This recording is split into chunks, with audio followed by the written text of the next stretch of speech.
नमस्कार दोस्तों, Aarav study point में आप सभी का स्वागत है। तो दोस्तों, इस वीडियो में मैं आपके लिए रेलवे ग्रुप डी की परीक्षा में 2 दिसंबर को थर्ड पाली में जितने भी आपके जीके और करंट अफेयर्स के क्वेश्चन पूछे गए थे उन सभी क्वेश्चनों को लेकर आया हूं। तो दोस्तों, वीडियो पर बने रहें और वीडियो को अंत तक ज़रूर देखें।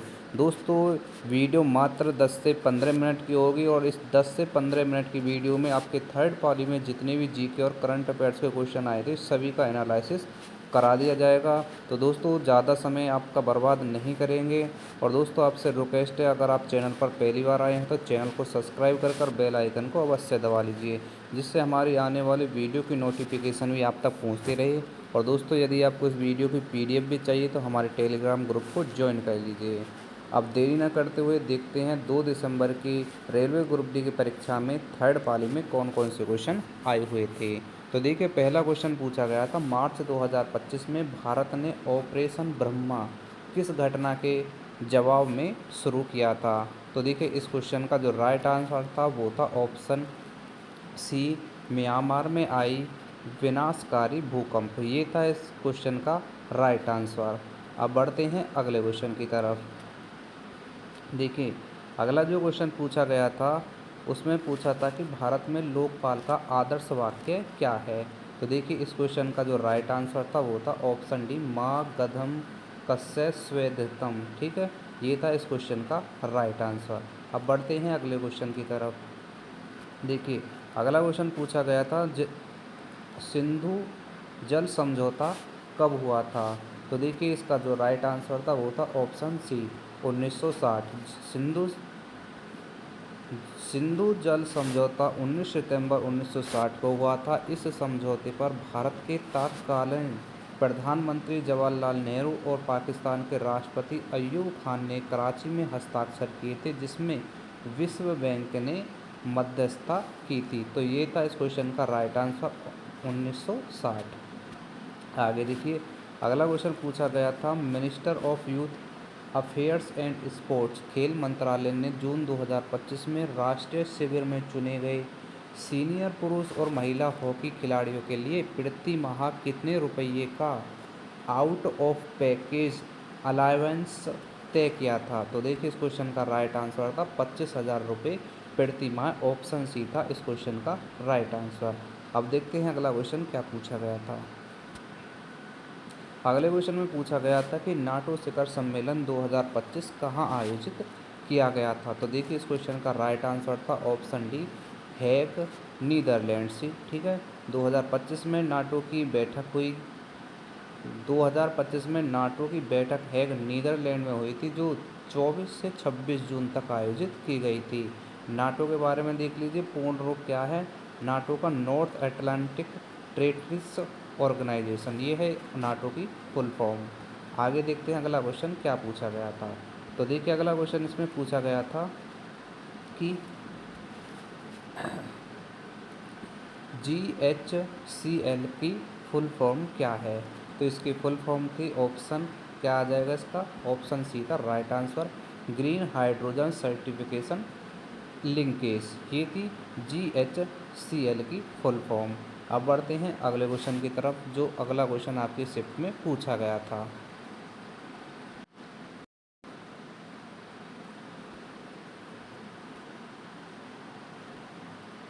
देखिए, अगला क्वेश्चन जो आपके शिफ्ट में पूछा गया था, ऑस्ट्रेलियन ओपन 2025 में पुरुष एकल फाइनल में जेनिक सिनर ने किस खिलाड़ी को हराया था।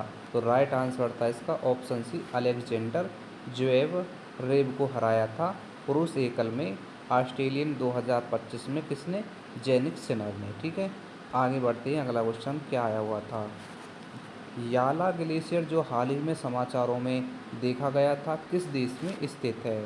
तो फ्रेंड्स, ये स्थित है आपका नेपाल में। ठीक है, इस क्वेश्चन का जो राइट आंसर था वो था ऑप्शन डी। देख लीजिए थोड़ा सा जानकारी इसके बारे में।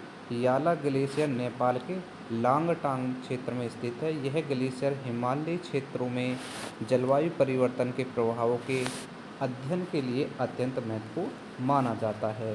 तो इस क्वेश्चन का राइट आंसर क्या था? नेपाल। आगे देखते हैं अगला क्वेश्चन क्या पूछा गया था। अगले क्वेश्चन में पूछा गया था अगस्त 2025 में भारत के स्वदेशी 5वीं पीढ़ी के स्टील्थ फाइटर जेट AMCA यानी कि एडवांस मीडियम कॉम्बैट एयरक्राफ्ट की घोषणा किसने की थी? तो देखिए इस क्वेश्चन का जो राइट आंसर था वो क्या था, यहाँ पर देख लेते हैं। राइट आंसर था इसका ऑप्शन सी, राजनाथ सिंह। ठीक है, तो क्वेश्चन इसका जो आंसर था कौन सा था? राजनाथ सिंह इस क्वेश्चन का राइट आंसर था। अब बढ़ते हैं अगले क्वेश्चन की तरफ। तो देखिए अगला क्वेश्चन पूछा गया था 2025 में भारत का आर्थिक सर्वेक्षण किसने प्रस्तुत किया था? तो इनका नाम क्या था? अनुराग ठाकुर। ठीक है, ये था इस क्वेश्चन का राइट आंसर। सॉरी, यहाँ पर इसका जो राइट आंसर था वो था निर्मला सीतारमण। ठीक है, यहाँ पर देख लीजिए डिटेल लिखी गई है यहाँ पर कि केंद्रीय वित्त मंत्री निर्मला सीतारमण 31 जनवरी 2025 को संसद में आर्थिक सर्वेक्षण 2024-25 प्रस्तुत किया था। ठीक है, तो ये था इस क्वेश्चन का राइट आंसर ऑप्शन बी। अब बढ़ते हैं अगले क्वेश्चन की तरफ। तो देखिए अगला क्वेश्चन यहाँ पर पूछा गया था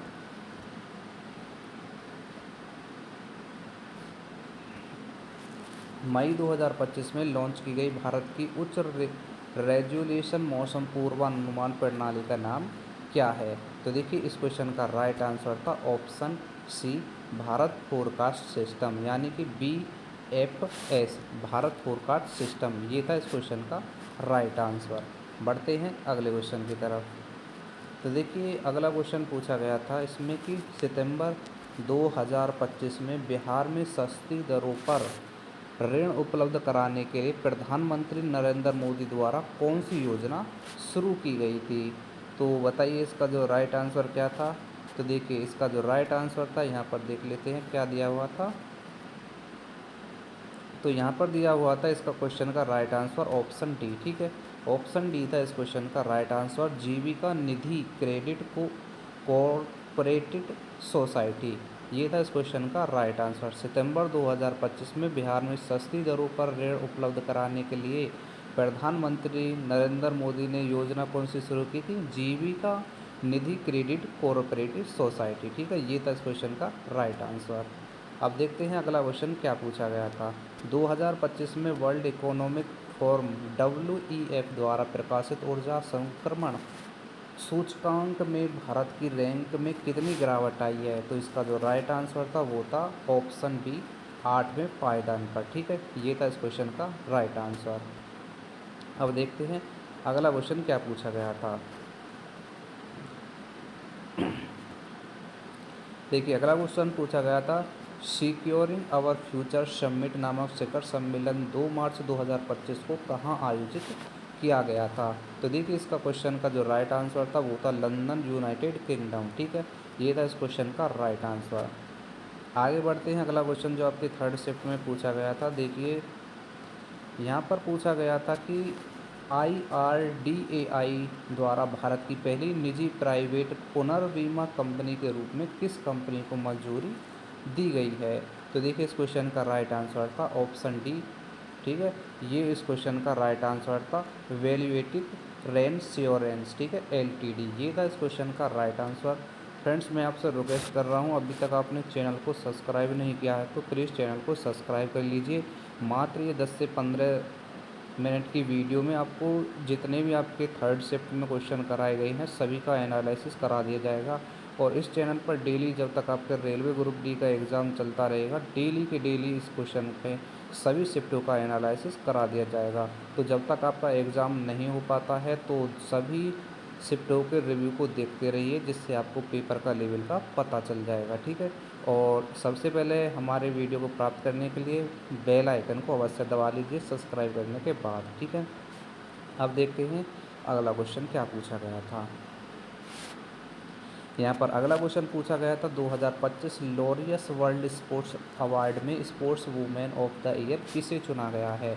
तो देखिए इनका नाम क्या था? Option A Simone Biles. ठीक है, सिमोन बाइल्स ये कौन है? अमेरिकी जिम्नास्टिक है। ठीक है, जिन्होंने ये प्रतिष्ठित पुरस्कार चौथी बार जीता है। ठीक है, थोड़ी सी जानकारी ये थी इसके बारे में। अब देखते हैं अगला क्वेश्चन। अगला क्वेश्चन पूछा गया था यहाँ पर कि दोहा डायमंड लीग 2025 में नीरज चोपड़ा ने कौन सा स्थान हासिल किया है? तो इन्होंने हासिल किया है दूसरा स्थान। ठीक है, यहाँ पर दिया गया है इन्होंने कितना ये मीटर का थ्रो फेंका था 90.23, ठीक है, मीटर का थ्रो इन्होंने फेंका था। और जर्मनी के जूलियन बेवर ने 91.06 मीटर थ्रो के साथ ये खिताब जीता था। तो नीरज चोपड़ा कौन से स्थान पर थे? ये दूसरे स्थान पर। ठीक है, अब चलते हैं अगले क्वेश्चन की तरफ।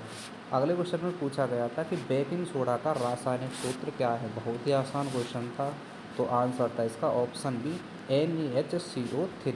बेकिंग सोडा का रासायनिक नाम सोडियम बाइकार्बोनेट है और इसका रासायनिक सूत्र क्या है? NaHCO3। आगे देखिए अगला क्वेश्चन यहाँ पर क्या दिया था। यहाँ पर पूछा गया था कि उत्तल दर्पण द्वारा बना प्रतिबिंब कैसा होता है? तो देखिए उत्तल दर्पण द्वारा जो बना प्रतिबिंब होता है वो होता है आभासी, सीधा और छोटा। ये था इस क्वेश्चन का राइट आंसर ऑप्शन सी। अब बढ़ते हैं अगले क्वेश्चन की तरफ। अगले क्वेश्चन में पूछा गया था कि ग्लूकोज अणु का आणविक द्रव्यमान कितना होता है? तो देखिए 16 आपको करना पड़ेगा, मैं आपको इसका आंसर बता देता हूँ। आंसर था इसका 180 ग्राम प्रति मोल। ये था इस क्वेश्चन का राइट आंसर। आगे देख लीजिए अगला क्वेश्चन क्या पूछा गया था यहाँ पे कि निम्नलिखित में से किसमें टिंडल प्रभाव नहीं दिखाई देता है? तो इसका राइट आंसर था ऑप्शन सी कैल्शियम कार्बोनेट के विलयन में। ये था इस क्वेश्चन का राइट आंसर। आगे देखिए अगला क्वेश्चन क्या पूछा गया था यहाँ पर।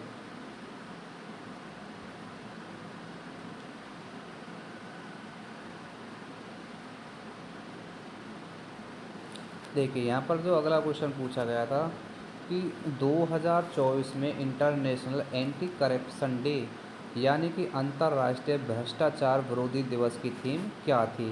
तो देखिए इस क्वेश्चन का राइट आंसर क्या था? ऑप्शन यहाँ पर था option be integrated and transparency for all, यानी कि सभी के लिए ईमानदार और पारदर्शिता। ये था इस क्वेश्चन का राइट आंसर। अब बढ़ते हैं अगले क्वेश्चन की तरफ। एक मिनट फ्रेंड्स, इसका जो राइट आंसर था वो था ऑप्शन सी। ठीक है, united with youth against corporation shipping tomorrow integrated. ठीक है, ऑप्शन सी था इस क्वेश्चन का राइट आंसर। सही कर लेना इसको। आगे देखते हैं अगला क्वेश्चन। देखिए यहाँ पर भी दे रखा है 9 दिसंबर को मनाया जाता है ये, और थीम क्या थी? भ्रष्टाचार के खिलाफ युवाओं के साथ एकजुट होना, कल की अखंडता को आकार देना, यानी कि United with youth against corporation shipping tomorrow integrated. ठीक है, तो ये था इस क्वेश्चन का राइट आंसर। आगे देखिए अगला क्वेश्चन क्या पूछा गया था। अगले क्वेश्चन में पूछा गया था कि यदि चंद्रमा का द्रव्यमान दोगुना कर दिया जाए तो पृथ्वी और चंद्रमा के बीच गुरुत्वाकर्षण पर क्या प्रभाव पड़ेगा? तो इसका जो राइट आंसर था वो था ऑप्शन सी गुरुत्वाकर्षण बल दोगुना हो जाएगा। ठीक है, आगे देखिए अगला क्वेश्चन क्या पूछा था। अगले क्वेश्चन में पूछा था कि निम्नलिखित में से कौन सा कथन खंडन जनन के बारे में सही नहीं है? तो इसका राइट आंसर था ऑप्शन डी। ठीक है, ऑप्शन डी था इस क्वेश्चन का राइट आंसर। क्या था? बीजाणु निर्माण एक प्रकार का विखंडन है। ये था इस क्वेश्चन का राइट आंसर। आगे देखिए अगला क्वेश्चन जो पूछा गया था, किस प्रकार के प्रजनन में नर और मादा दोनों युग्मकों की आवश्यकता होती है? तो आंसर था ऑप्शन डी लैंगिक जनन में। आगे देखिए अगला क्वेश्चन पूछा गया था, न्यूमेरिकल का क्वेश्चन था कि किसी विद्युत उपकरण की शक्ति 20 वाट है और वह 120 वोल्ट की वोल्टेज पर काम करता है, तो इसमें बहने वाली विद्युत धारा कितनी होगी? तो देखिए मैं इस क्वेश्चन का राइट आंसर बता देता हूँ। क्या था? ऑप्शन बी था 0.167 एम्पियर। ठीक था, ये है इस क्वेश्चन का राइट आंसर। आगे क्वेश्चन में पूछा गया था कि यदि किसी पिंड का द्रव्यमान समान रहता है और उसका वेग पहले वेग से 4 गुना कर दिया जाए तो उसकी गतिज ऊर्जा पर क्या प्रभाव पड़ेगा? तो उसके राइट आंसर क्या हो जाएगा? गतिज ऊर्जा हो जाएगी 16 गुना, क्योंकि देखिए गतिज ऊर्जा का जो सूत्र होता है काइनेटिक एनर्जी का 1/2 mv² होता है। ठीक है, यहाँ पर mv² का मतलब क्या है, वेग को रख देंगे, और वेग कितना दे रखा है यहाँ पर 4 गुना है, ठीक है। और 4 यहाँ पर कितना हो जाएगा, 4 का वर्क कर देंगे हम, तो कितना हो जाएगा, 4 चौके कितना हो जाएगा 16, ठीक है। ये आपको याद रखना है। तो इस क्वेश्चन का जो राइट आंसर था वो था ऑप्शन सी। आगे देखिए, अगला क्वेश्चन पूछा गया था कि यदि कोई वाहन 50 किलोमीटर प्रति घंटे की चाल से चल रहा है और उसे तुरंत रोकना हो तो किस वाहन में ब्रेक सबसे अधिक काम करेगा। तो देखिए, जिसका द्रव्यमान सबसे अधिक होगा वो सबसे अधिक काम करेगा, ठीक है। तो यहाँ पर 2 विकल्प दिए गए थे, इन दोनों में से कोई सा एक विकल्प सही था, ठीक है। ट्रक होगा या बस, ठीक है। इसी के आधार पर ये क्वेश्चन था। और देखिए, यहाँ पर दे रखा है कि किसी चलते हुए वाहन को रोकने में लगने वाला समय उसके जड़त्व और द्रव्यमान पर निर्भर करता है। ट्रक और बस का द्रव्यमान बहुत अधिक होता है, तो अधिक जड़त्व उन्हें रोकने में ज़्यादा समय लगाता है, ठीक है। तो देख लेना, जिसका द्रव्यमान सबसे अधिक होता है, ट्रक का है या बस का, उसी के आधार पर ये क्वेश्चन सही हो जाएगा। और देखिए, अगला क्वेश्चन, जब कोई वस्तु समान चाल और वृत्ताकार पथ पर गति करती है तो उस गति को क्या कहते हैं। तो फ्रेंड्स, उसे कहते हैं एक समान वृत्तीय गति, यानी कि ऑप्शन डी था इस क्वेश्चन का राइट आंसर। और देखिए, अगला क्वेश्चन, HIV संक्रमण स्थिति में सबसे अधिक खतरनाक फैलने की संभावना वाला होता है, तो कौन सी स्थिति है वो, स्थिति कौन सी है ये, तो राइट आंसर था इसका ऑप्शन डी, जब एक से अधिक व्यक्तियों के साथ यौन संबंध बनता है, ठीक है। तो ये है इस क्वेश्चन का राइट आंसर। आगे देख रहे थे, अगला क्वेश्चन क्या है। अगले क्वेश्चन में पूछा गया था कि मधुमक्खी पालन किसे प्राप्त करने के लिए किया जाता है, तो आसान क्वेश्चन था, ऑप्शन डी शहद, ठीक है। अब बढ़ते हैं अगले क्वेश्चन की तरफ। देखिए, अगले क्वेश्चन में पूछा गया था निम्नलिखित में से कौन सा सरल उत्तक है, तो राइट आंसर क्या था इसका, ऑप्शन सी पेरेकाइमा, ठीक है। ये था इस क्वेश्चन का राइट आंसर। और देखिए, अगला क्वेश्चन जो पूछा गया था कि मार्च 2025 में डोनाल्ड ट्रंप के तट सेक्शन में किसने भाग लिया था, तो आंसर था इमैनुअल मैक्रो, ऑप्शन बी था इस क्वेश्चन का राइट आंसर। और देख लेते हैं जो अगला क्वेश्चन क्या था। यहाँ पे अगला क्वेश्चन पूछा गया था कि हाल ही में निवेशकों के साथ होने वाली धोखाधड़ी को रोकने के लिए VED यानी वेरीफाइड डिजिटल UPI हैंडल किसने पेश किया है, तो इसका नाम क्या था, भारतीय प्रतिभूति और विनिमय बोर्ड यानी कि सेबी, ठीक है। ये था इस क्वेश्चन का राइट आंसर।